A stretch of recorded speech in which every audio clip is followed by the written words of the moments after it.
அண்ணா வாழ்த்துக்கள். மிகப்பெரிய வெற்றி, பெரிய கொண்டாட்டம். மேம் சொன்ன மாதிரி ஒரு மக்கள் வந்து பயங்கரமா செலிப்ரேட் பண்ணிட்டு இருக்காங்க. இதுல இருக்க கண்டென்ட்ஸும் சரி, இதுல இருக்க பர்ஃபார்மன்ஸும் சரி. அஸ் அ ப்ரொடியூசரா, பத்திரிகை, தொலைக்காட்சி, இணையதள நண்பர்கள், கேமராமேன், போட்டோகிராஃபர்ஸ் எல்லாருக்கும் வணக்கம். இங்க உட்கார்ந்துருக்க தாய் கிழவி டீம் எல்லாருக்கும் வணக்கம். மற்ற ஃபங்க்ஷன்லாம் வந்து நம்ம அடுத்து பேச போறோம் போது நம்ம என்ன பேசணும், இது பேசணும், நேரம் வேற குறைவா இருக்கு, இது ஓடிட்டு இருக்கோம். இந்த ஃபங்க்ஷன்ல மட்டும் ஆரம்பத்துல இருந்தே எனக்கு முன்னாடி ராதிகா மேம் பேசுறதுனால அவங்க என்ன பேச போறாங்களோ, அதுல என்னெல்லாம் இருக்குமோ, இதுல என்னெல்லாம் வருமோ, ஹெட்லைன்ஸான்ற ஒரு பதட்டத்திலே பார்த்துட்டு, அதனால நான் என்ன பேசணுங்கிறதே யோசிக்கவே நான் மறந்துட்டேன். தாய்க்கிழவி வெற்றி கொண்டாட்டம்.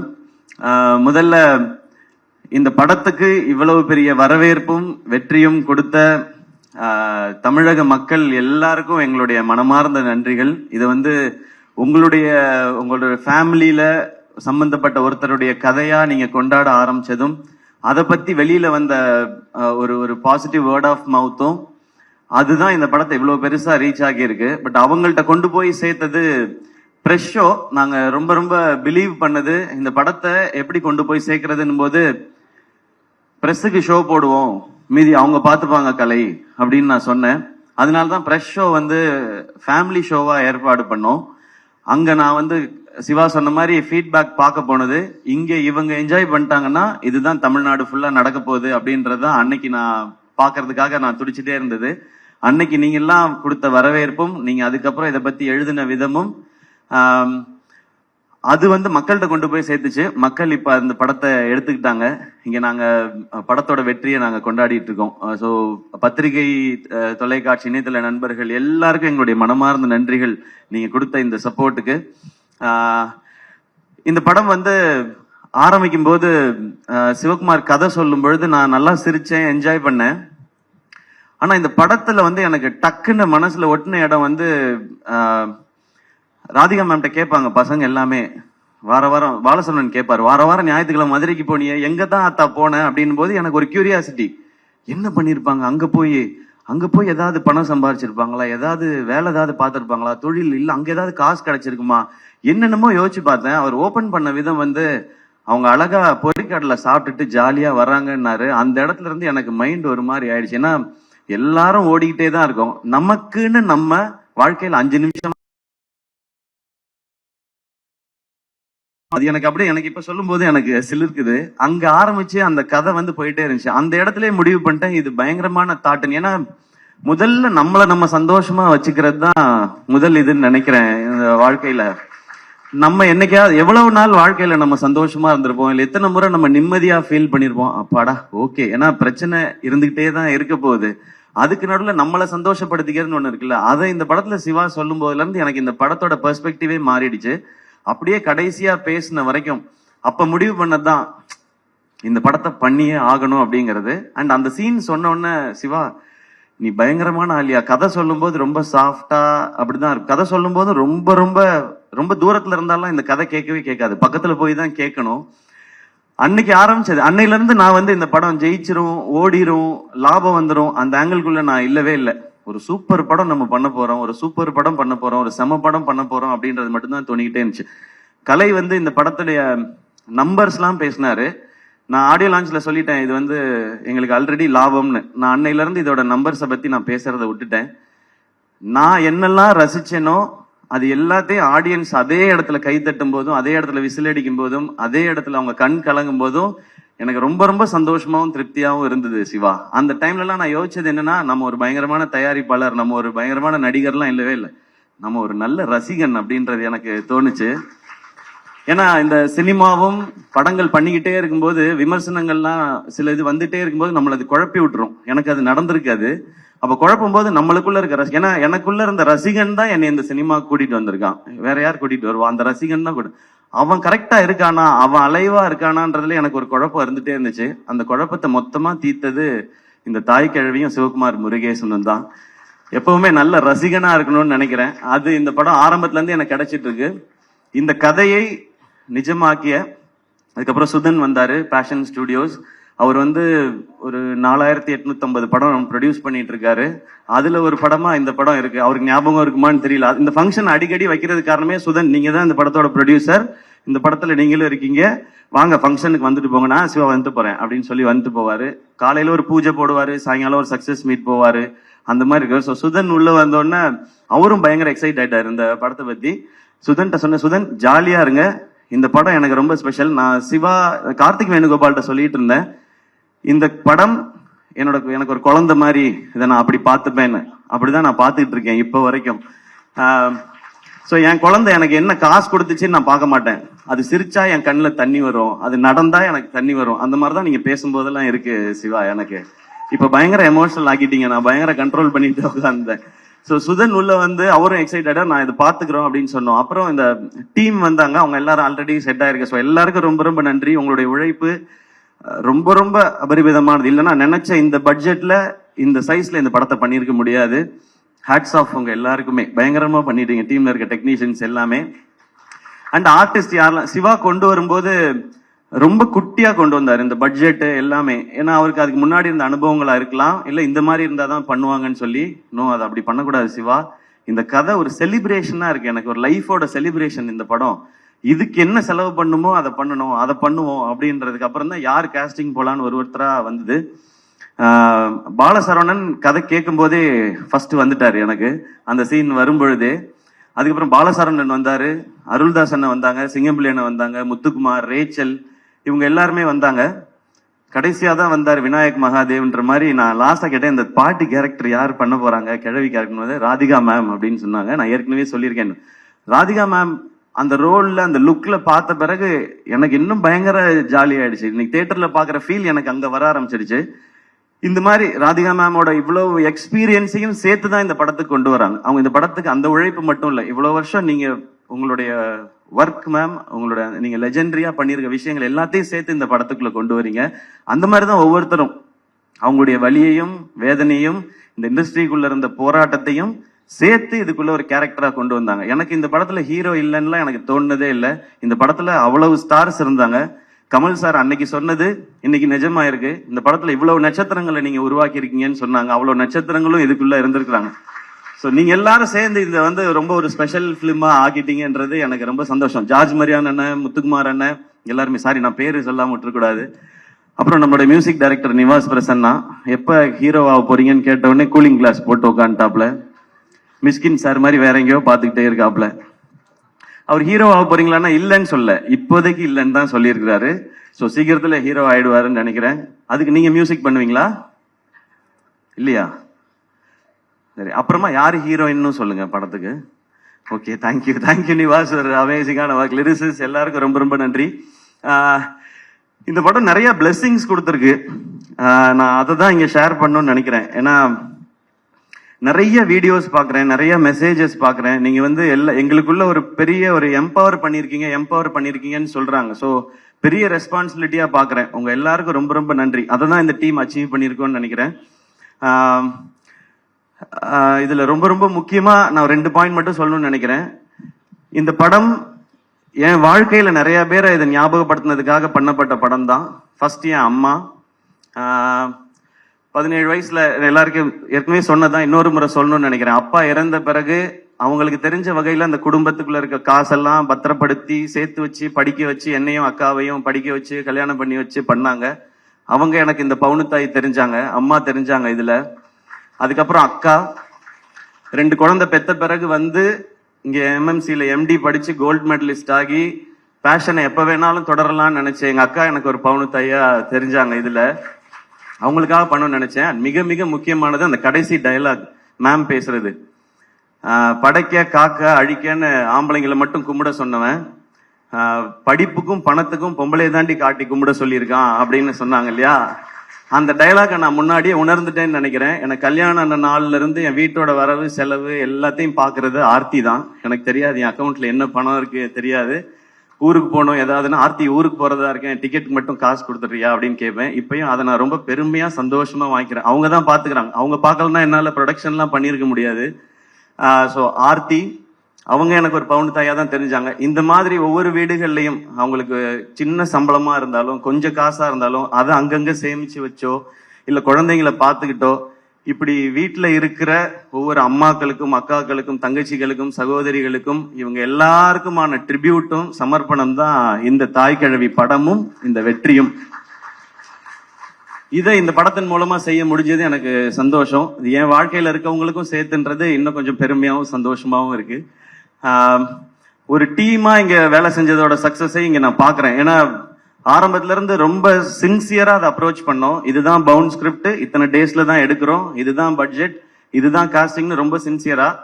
சிவாக்கு தெரியுமான்னு தெரியல, நான் எல்லா சீனையும் நீங்க ஷூட் பண்ண அடுத்த நாள் பாத்துருவேன். நான் என் ஷூட்டுக்கு வந்துரும், அந்த சீன் என்னாச்சு என்னைக்கு எடுக்கிறீங்கன்னு, அது லொகேஷன் சேஞ்ச் இருக்கு அதனால இன்னொரு நாள் எடுக்கிறோம்னு சீனை சொல்லி கேட்பேன்.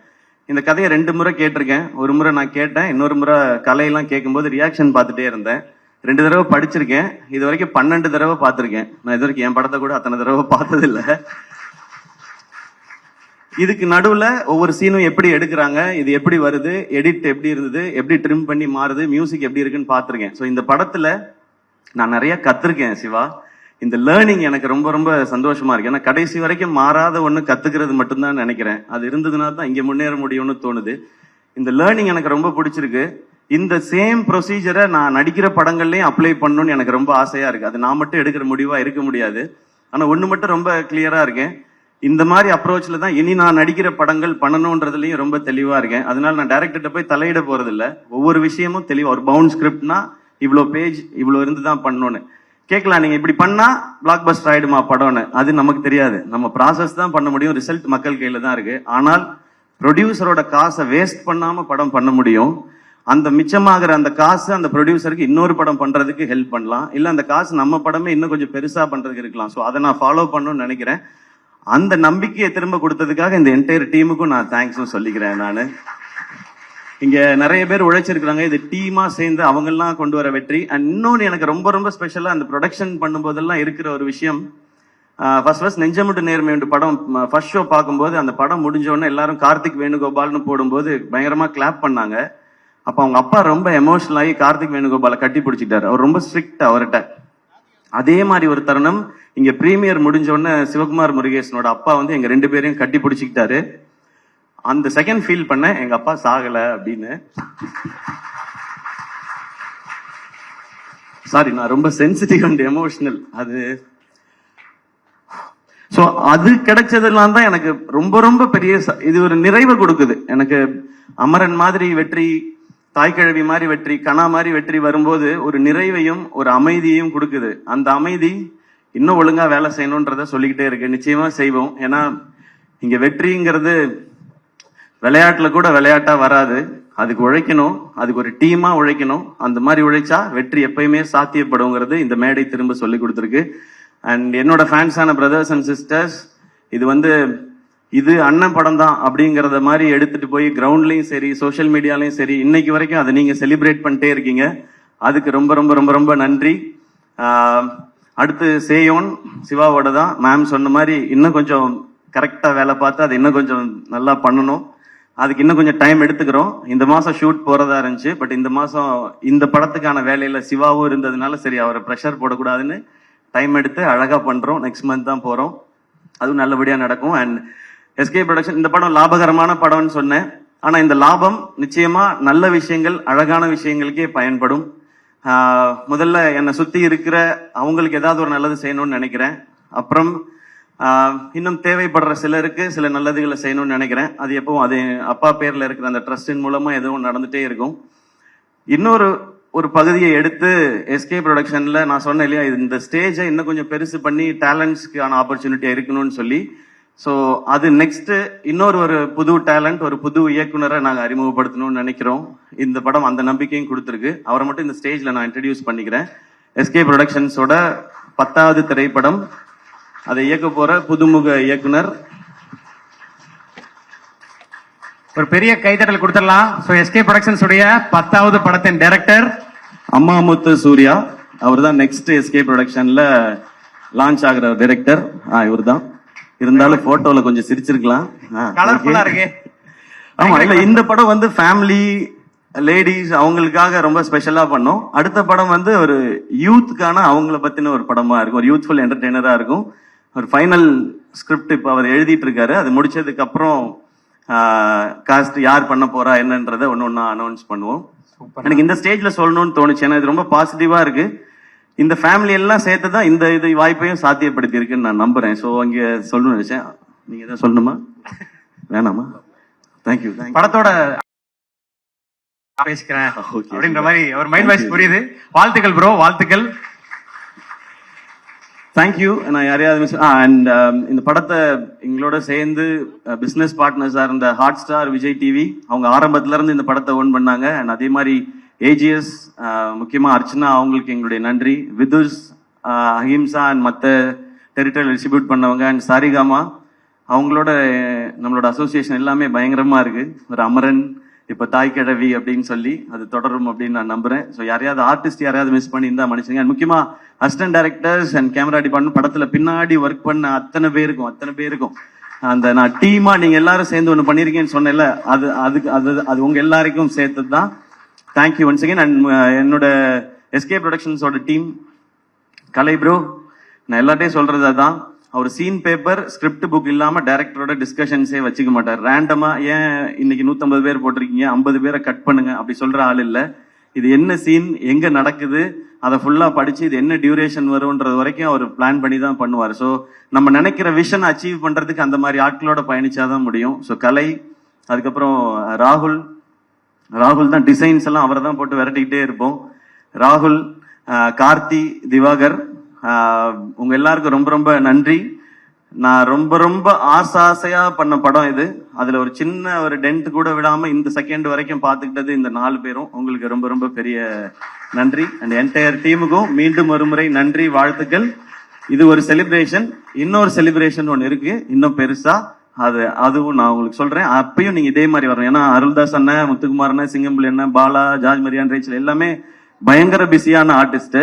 இன்னைக்கு ஏதோ 2 ஷூட்டை கேன்சல் பண்ணிட்டு தான் வந்திருப்பாங்க. அதுக்கும் நீங்க கண்டிப்பா இதே மாதிரி வரணும், ஏன்னா நான் ஃபேமிலியா பாக்குறேன் அப்படின்றதுனால. ஸோ மீண்டும் நன்றி. முத்துக்குமார் உங்களுக்கு தானே முடிச்சுக்கான் தானே? ஓகேடா, வா எல்லாம் வந்துடுற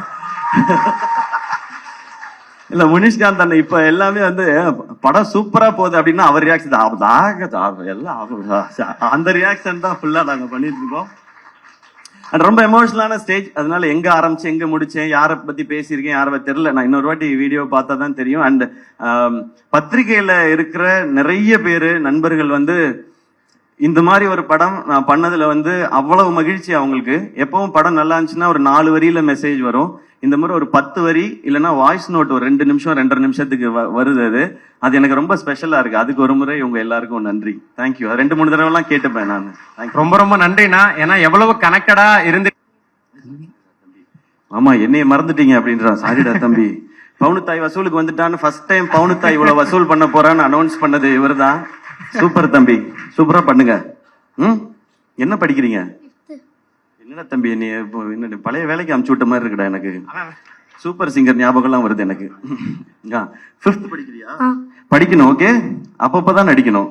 பெருசாக ஃபுல்லா நடிச்சுக்கலாம். அண்ணன் சொல்லிட்டாரே, ஃபாலோ பண்ணிக்கணும். ஓகே, வாழ்த்துக்கள். தேங்க்யூ. கை கொடு. Good bye. வாங்க. சாரிண்ணே. அந்த இது அது என்ன எப்பா, அந்த சந்துல இடுக்குல இருக்க யாராவது இருந்தா வந்துருங்க. அப்புறம் கபாலி மரியாதை செய்யலன்னு யாரும் கோச்சிக்காதீங்க. அந்த மாதிரி ஆயிடுச்சு. யாரையாவது மிஸ் பண்ணியிருந்தா வெரி சாரி. அதான் ஏற்கனவே சொன்ன மாதிரி உங்களுக்கு இந்த படம் எவ்வளவு கனெக்டடா இருந்திருக்கு, ஸ்கிரிப்ட்ல இருந்து இப்ப படத்தோட ரெஸ்பான்ஸ் வரைக்கும் புரிஞ்சுக்க முடிஞ்சது. ஸோ நீங்க பர்சனலா எவ்வளவு கனெக்டா இருந்திருக்கீங்க இந்த கதை மேல, வரக்கூடிய மக்களோட ரெஸ்பான்ஸ் மேல அப்படின்றது புரிஞ்சுக்க முடிஞ்சது. ஸோ அடுத்தடுத்து நல்ல ப்ராஜெக்ட்ஸ் எஸ்கே ப்ரொடக்ஷன்ஸ்ல இருந்து நாங்க எதிர்பார்க்கிறோம். ஸோ அதுக்கான விதையா அடுத்தடுத்து என்ன நடக்குதுன்றது புரிஞ்சுக்க முடிஞ்சது. நன்றி. அண்ட் தமிழ் மக்கள், உலகம் ஃபுல்லா இருக்கிற தமிழ் மக்களுக்கு ரொம்ப பெரிய நன்றி சொல்லணும். ஏன்னா ஃபாரின்லயும் இது வந்து ரொம்ப பெரிய சக்சஸ் ஆயிருக்கு. அவ்வளவு பேர் பார்த்திருக்காங்க. கலை சொல்லும்போது தமிழ்நாட்டுல பார்த்தவங்க நம்பர் மட்டும்தான் சொன்னார், எவ்வளவு பேர் பார்த்தாங்கன்றது. இது கர்நாடகால இருக்கிற நம்ம தமிழ் மக்களா இருக்கட்டும், ஃபாரின்ல இருக்கிறவங்க, ஸோ எல்லாருக்கும் ரொம்ப நன்றி. இப்போ நிறைய பேர் சொல்றது இந்த மாதிரி படங்கள் தைரியமா பண்ணலாம், இந்த மாதிரி படம் பண்ணா கண்டிப்பா ஜெயிக்கும், வசூல் பண்ணும் அப்படின்ற ஒரு நம்பிக்கை மீண்டும் ஒரு முறை இந்த படம் விதைச்சிருக்குன்னாங்க. இது மறுபடியும் சொல்றேன், இது எஸ்கே ப்ரொடக்ஷன்ஸ்க்கோ தாய் கிழவி டீமோட சக்சஸ் இல்ல, இது தமிழ் சினிமாவோட சக்சஸ், தமிழ் சினிமா ரசிகர்களோட சக்சஸ்.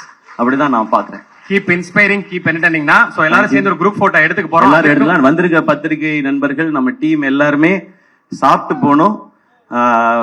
உங்களுக்காக ஒரு ஸ்பெஷலா ஒரு விருந்து வந்து நம்ம டீம் எல்லாரும் அரேஞ்ச் பண்ணிருக்காங்க. எல்லாரும் கண்டிப்பா சாப்பிட்டு தான் போகணும். நன்றி.